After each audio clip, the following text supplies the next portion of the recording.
Welcome to Kenton's videos. Enjoy the video. In this video, I will explain how to make soup mix.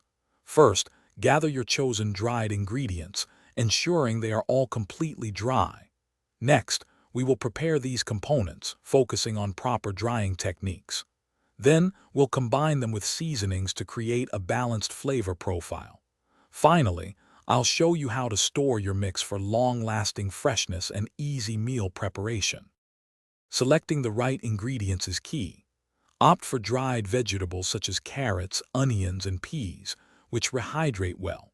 Incorporate dried herbs like parsley, thyme, and oregano for aromatic depth. Don't forget a hearty base like dried lentils, rice, or small pasta.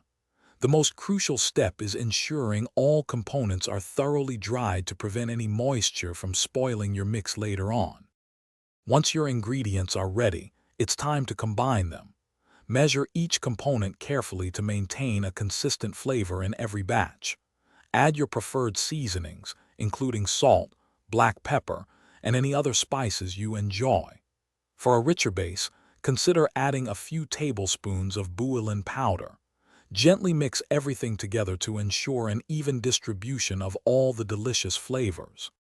Proper storage is essential for longevity. Keep your homemade soup mix in airtight jars or vacuum-sealed bags in a cool, dark pantry. Label each container with the contents and simple cooking instructions. When you're ready for a warm meal, simply add about 1 cup of mix to 6 cups of water or broth.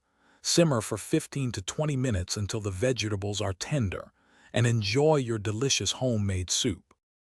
Thanks for watching. Consider subscribing if we helped you.